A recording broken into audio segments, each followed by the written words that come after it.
اعوذ باللہ من الشیطان الرجیم بسم اللہ الرحمن الرحیم یا ایھا الذین آمنوا اتقوا اللہ وآمنوا برسولہ۔ اس کے دو مفہوم ہیں، ایک تو یا ایھا الذین آمنوا اہل ایمان، مسلمانوں سے خطاب ہے۔ اہل ایمان اللہ کا تقوی اختیار کرو اور اللہ کے رسول پر ایمان کو پختہ کرو۔ لقد کان لکم فی رسول اللہ اسوۃ حسنہ۔ ان کی زندگی میں دیکھو کیا توازن تھا، انہوں نے ترک دنیا تو نہیں کی، شادیاں کی، بھرپور زندگی گزاری ہے، ان کی اولاد بھی تھی، کتنی بیویاں تھیں، ہاں اس کے باوجود پوری زندگی لگی ہے دین کے غلبے کی جد و جہد میں۔ یہ اسوہ ہے، یہ آئیڈیل ہے تمہارے لیے، یہ نمونہ ہے، ان کی پیروی کرو۔ لقد کان لکم فی رسول اللہ اسوۃ حسنہ۔ اور اس اسوے میں واقعہ یہ ہے کہ یہ بھی دیکھنے کی ضرورت ہے، ایک تو یہ کہ آپ حضور کی زندگی میں گنتے چلے جائیں، یہ چیز بھی تھی، یہ چیز بھی تھی، یہ چیز بھی تھی، یہ چیز بھی تھی، یہ چیز گن لی، آپ نے فہرست بنا لی، آپ نے وہ ساری چیزیں جو ہے اپنے اندر پیدا کرنے کی کوشش کی، فیصلہ کر لیا کریں گے۔ لیکن اگر یہ حماقت آپ نے کر دی کہ دیکھا نہیں کہ ان مختلف چیزوں کے مابین ریشیو پروپورشن کتنا تھا، اصل شہر ریشیو پروپورشن، ایک چیز کتنی تھی، دوسری کتنی تھی، تیسری کتنی تھی، اگر ریشیو پروپورشن ڈسٹرب ہو جائے گا تو اس وقت ختم ہو جائے گا۔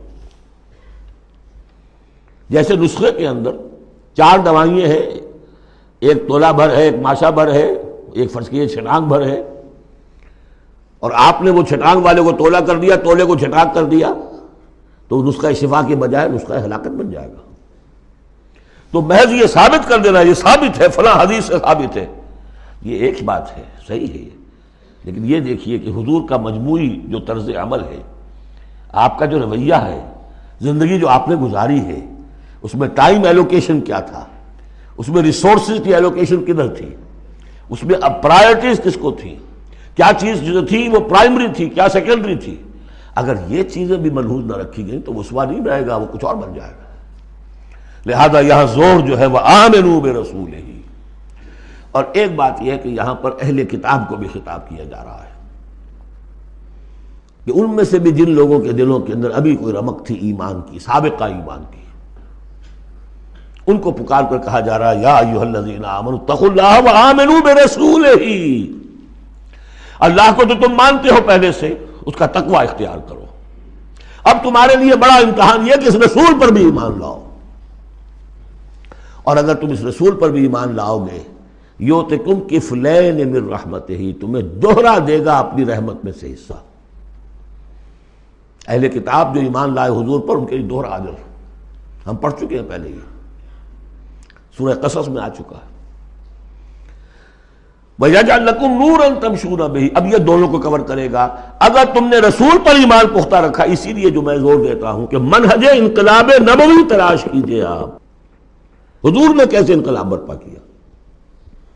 محض اقامت دین کی جد و جہد کے لیے تن من دھن لگا دینا، یہ پہلا قدم ہے۔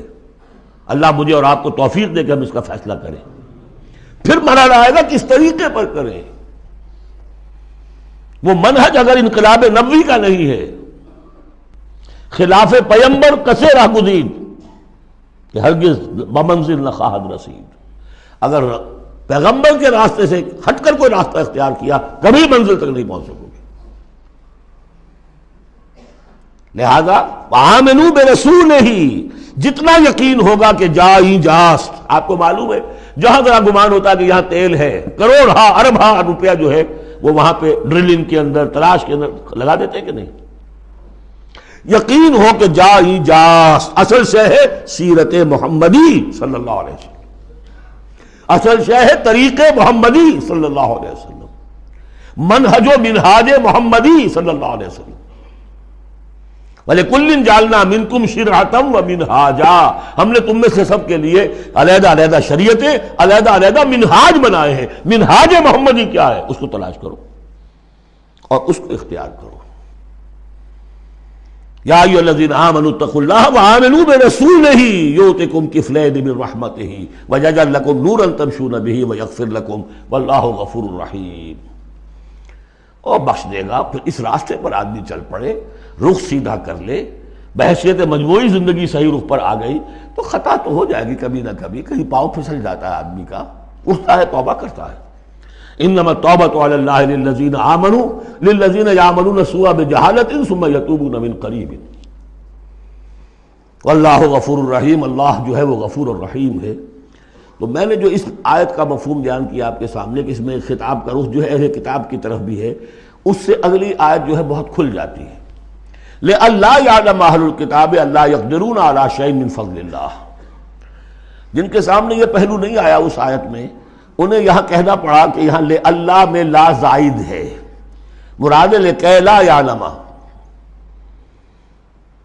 اگر تو وہ آیت صرف مسلمانوں سے خطاب کر رہی ہے تو انہوں نے ترجمہ کیا تاکہ اہل کتاب کو اچھی طرح معلوم ہو جائے کہ اب انہیں کوئی قدرت حاصل نہیں ہے اللہ کے فضل پر، کوئی حصہ حاصل نہیں کر سکتے اللہ کے فضل میں سے۔ میں نے جو دوسرا رخ بیان کیا ہے اس سے سمجھیے تاکہ نہ سمجھے اہل کتاب کہ اب ان کے لیے اللہ کے فضل کے حصول کا کوئی راستہ نہیں رہا، راستہ ہے، اب بھی ہے، کھلا ہے، آؤ محمد کے قدموں میں آؤ، آؤ قرآن کی طرف آؤ۔